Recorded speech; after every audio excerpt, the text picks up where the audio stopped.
I have to admit something. We just did a full 10-minute video, one take Tim, and it came out pretty good, but then I looked down at my lapel and my microphone was not on, so we couldn't hear anything, so we gotta do it again. T-Rex, it's Friday, July 18th, take 2.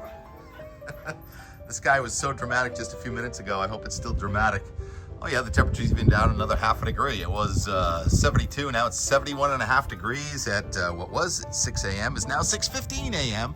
And the flag was standing up a little more than that a few minutes ago. The air is coming in from Canada, and we have cold air advection on the backside of a front that just went by. We've had FroPa this morning, Frontal Passage.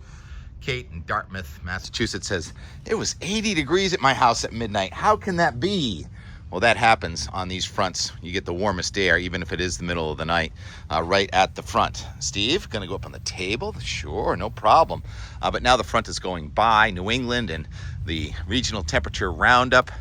First thing this morning, I think this was before the sun even came up, 57 degrees in Montpelier, Vermont, with a dew point of 54. So that's the cooler, drier air coming in. And it's not like we had radiational cooling. It's breezy.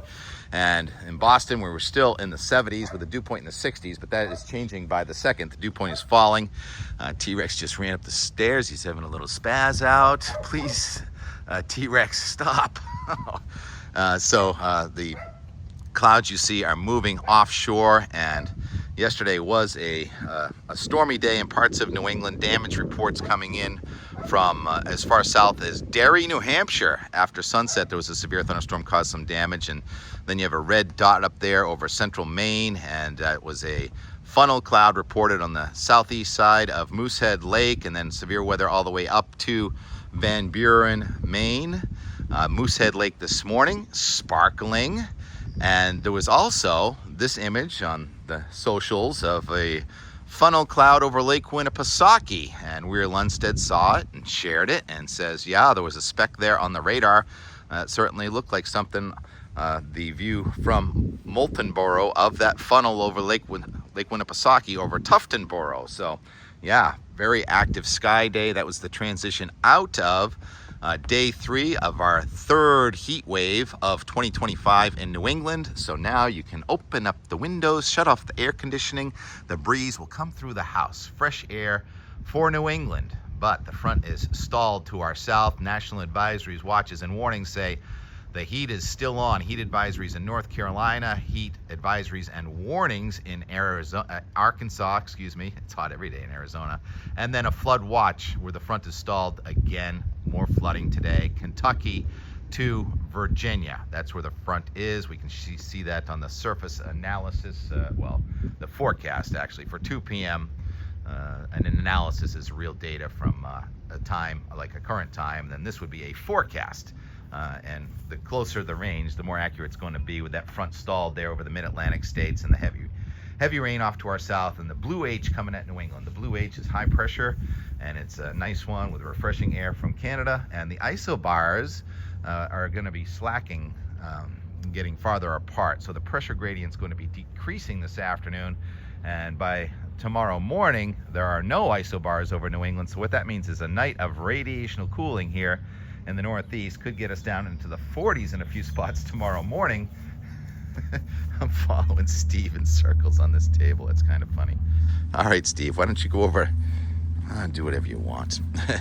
So we're going to have a nice night for sleeping, and the air conditioners can stay off for a while, but it's going to get very warm and humid. Can you put up with a humid Sunday with chance of thunderstorms? And the Severe Storm Prediction Center says maybe even severe thunderstorms for southern New England on Sunday. The timing of this whole thing has been a moving target. First it looked like Sunday night, now it looks more like Saturday night and Sunday.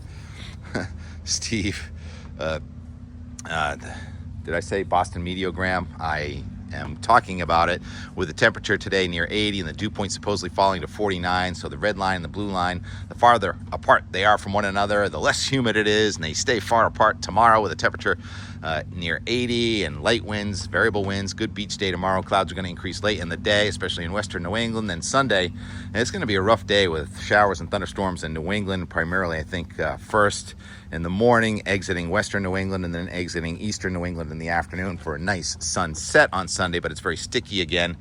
Can you handle 70s with a dew point in the 70s and not turn your air conditioner on? We'll see how that works out, and the threat for storms. And then very refreshing and even almost record cold air trying to come in Monday and Tuesday. Dew point down to the 40s, so some spots in New England will be in the 30s north, 40s south on Tuesday morning, and then it starts to rebound, and we're back up into the low 90s again by next Thursday and Friday before the next heat-breaking front, likely on the weekend, next weekend, I don't know.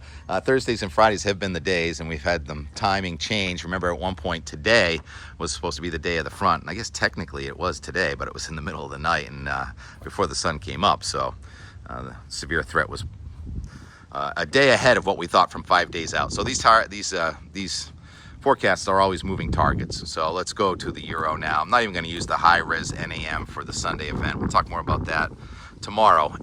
Here's the Euro, and today we have that high pressure system coming right over us. Heavy weather off to our south on the backside of this high, which is going to bring us a nice night tonight, late night moon. Tomorrow the rain's coming at us from the west and from the northwest and from the southwest, and it looks like on Sunday, look at it, tries to break into two pieces, with one crossing northern New England earlier in the day and southern New England midday, and then it's all done by about 3 or 4 in the afternoon. That moves off. It does not look as organized as it did before, but that's a moving target. We'll talk more about that tomorrow.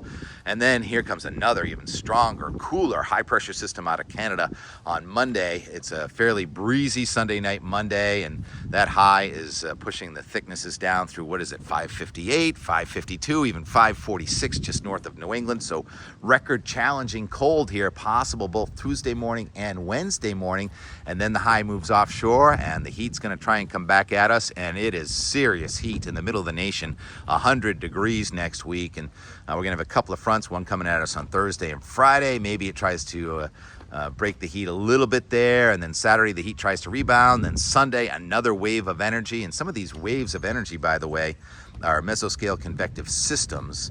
And those are those long-lived thunderstorms that form and can survive overnight and the next day. And we may be in one of those at some point next weekend. This looks a lot like the map we showed yesterday for 240 hours. Yesterday, 240 hours was Saturday. Now it's 240 hours is next Sunday, July 27th, and it looks almost identical to yesterday's, about a day later. And that high that was in Canada is further north, and the low that's over New England, you can't really make it out, but it's like a double-barreled low, and you can't see underneath all that rain and thunder that the 570 and the 576 thickness are right over us. So that's a wave on a warm front. That would be the second Sunday in a row. So we have these repeating weather patterns. You get these fronts on Thursdays and Fridays, and then now this weekend we're going to have action on a Sunday, and next weekend on a Sunday. And this next Sunday map, while I'm still on it, look over the middle of the nation. You see the 588 thickness there around the Central Plains. That means it's 108 degrees possibly, and then some specks of red there. It looks like over Kansas, those little specks indicate that the possibility of the 594 thickness could be there. 594 plus 20, that's 114 degrees in the Central Plains next week with these fronts coming at us from Canada, and that just guarantees more action in the storm and flooding department.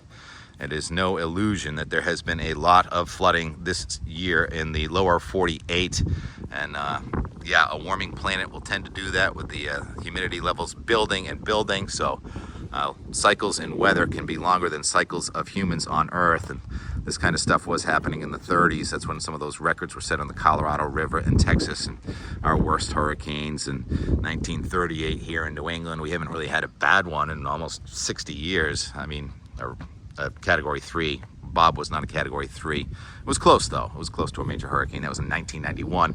And speaking of hurricanes, the National Hurricane Center says, oh, nope, that system over Louisiana not developing. So no tropical disturbances expected in the next 7 days. And we're just in sort of the early part of the serious hurricane season. So I'm sure that will become active in a few weeks or so. But enjoying this morning with the open your windows, let the air come through the house, and It's going to stay low humidity for the most part of the next 5 days. It's just going to bump up on Sunday. So let's see if we can resist turning on our air conditioners on Sunday. The flood here at my house was now 8 days ago, and the carpets are finally all dried out, and I'm going to turn off my air conditioner. Half of the reason I've had it on was, well, when it wasn't too hot last Friday, was just to dry out our house. So hope you have a good Friday. I'm going to put the students in front of the camera, the nervous part of the course, launch your meteorology career, and then the treat is going to be Max Velocity having a Zoom with us this afternoon.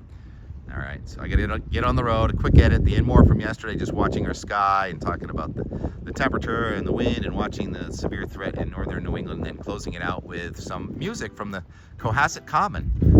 Meteorologist Joyce, much more than a meteorologist, he's an educator and an entertainer, and he really entertained the people there, and he had some original music that I can use to close out with our time lapse with music from Blue Canyon on the Cohasset Common, where this front looks a little bit ominous right now, but it's dry air advection. Here is the and more from yesterday. It's so hot out, Steve wants to go wading in his drinking bowl. Heat wave's almost done. I know, we're gonna get you to a professional barber. Listening to Carter Allen, just said happy birthday to his wife. We talked about that. ZLX is my station. And I'm getting texts from people say there are some storms around out the window here. Just about lunchtime. Unplug my phone. It says 93 over Boston. Lots of cumulus clouds. Anything else going on? As I'm still editing, I get this text from Dan Bach. He's on his return trip from the vineyard to South Dennis to Bass River. And he said, there's some storms brewing out there, and there sure are. Now, Dan, I think, is right about here, and the storms are here, so hopefully they're going to slide south of you. But sure enough, the NAM did say heavy thunderstorms south of Long Island, way out ahead of the front. And that white down there, that's hail coming out of the sky over the water south of the Hamptons. Yikes. Hurry up, Dan. Very fascinating that that weather's formed so far away from the front. Prefrontal trough, we call those. 1 o'clock straight up. There it is, 90 degrees. I think Logan is at 90 degrees now. So this is day 3 of the 3rd heat wave of 2025 for southern New England, or much New England actually.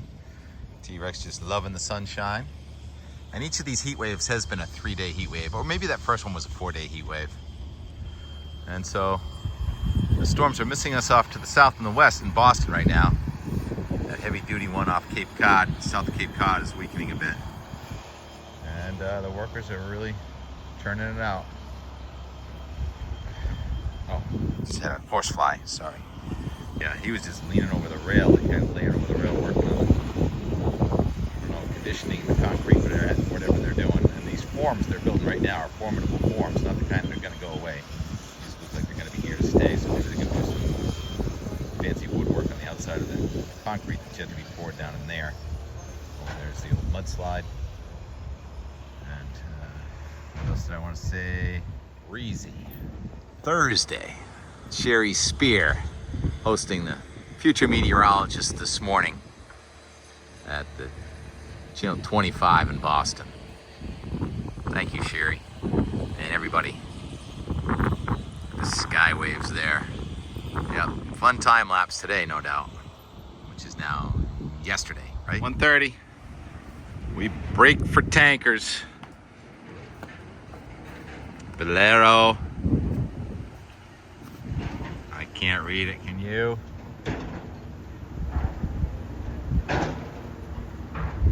Quite the spectacle. Never gets old. And justice. And Luciano's team right around the corner there, working on the revetment. We can hear him, can't quite see him. Maybe we'll take T-Rex for a little walk over there, see what kind of progress is being made there. On this very warm, okay, incredibly hot Thursday. Just past 4 o'clock, the front's kind of breaking it apart. I get some flash flooding in Kentucky, severe weather in Virginia, North Carolina, and also a severe weather watch in northern New England with one severe thunderstorm there north of Portland, Maine. As the front is fragmented, it's slingshotting through New England, the beginning of the end of this heat. Incredibly dry air forecast to move in. That means we're going to have the air moving all night. What time to open the windows? That's the question. Thinking I'm not going to open the windows until first light tomorrow, maybe about 4:30, 5 o'clock when I hear the birds. Meantime, the front that's jumping over southern New England, pounding the state of Maine, and there is now a tornado warning near Ashland, Maine. There's a couple of camps up there, very sparsely populated, but you see that white on the radar. It's definitely hailing. So what kind of damage reports coming out of Maine? Just saw another tornado warning for Maine. Sparsely populated data is going to be tough to get, but usually we find out somehow or another. Cameras are everywhere. Nice breeze. Paddling into the wind. Sorry, kids. I forgot Joyce is playing down at the Cohasset Gardens this evening. We got to go see Joe. I'll be back in a while. I hope you do. You know who did bring it up today was the Chuck Nolan Show. And you can hear their take on those frisky festivities that went down on the Full Show podcast, available on demand. Kenny Young bragging that he didn't gossip about what happened at Coldplay last night. I got to say, Nolan, We know you guys are so you're good at classic rock. Tyler, you guys handled it more classy than just about anyone else, in my opinion, not outing who they were. Maybe it was a meant-to-be moment. One of the best venues on the planet to see a show, South Shore Music Circus. Grateful that there's no one playing here tonight for the traffic. So where's Blue Canyon? Village of the big old trees. Follow the North Star to Blue Canyon. Right through there. Looks like we got competing live music tonight. Split rock. I've never seen that before. Oh man. So veteran meteorologist Joyce, who has participated in launch your meteorology career at Blue Hill. Also a musician and educator. Movie trivia. What movie featured Cohasset Common and made this place famous? The chapel that's just behind there. Can't lift this music. I gotta talk loud because I cannot lift this music, but we get dragonflies all over the place here in the pond. And something floating around, which I don't know what it is. They look like acorns. We get acorns already? Can't be. Can it be? Yep, we get acorns. Where's the oak tree? I don't know. Over there, above the band, which I can't show. There's playing a very popular song. I'll get in trouble. Dragonflies. Music that I can't lift because of copyright infringements. Look at that beauty. It's orange. Orangey glad you tuned in today to Out the Door Weather and More. Mr. Joyce is all about education. He teaches weather and art and music. Chuck, is this how you teach? I can't even do that. I will never be able to do that.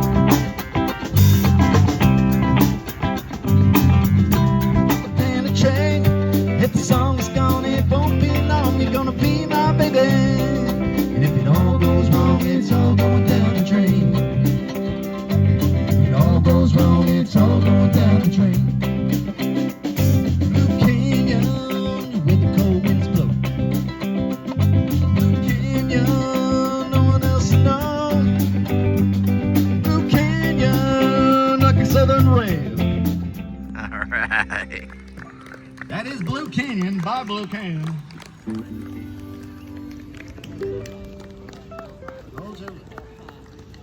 There's two trees behind them that remind me of that poplar we had to cut down in South Dennis. Remember those trees in my yard? Bass River? Oh well. So here's another song I wrote one day. Joyce Going to a wrote this concert. so I can lift this song And and there play was our this time back lapse. road. And I was like, we should take that road. It says Old Joe Road. But we didn't. We followed the traffic, and little do you know, everybody started following Old Joe Road right into the concert. I was like, oh. Sorry, Joe.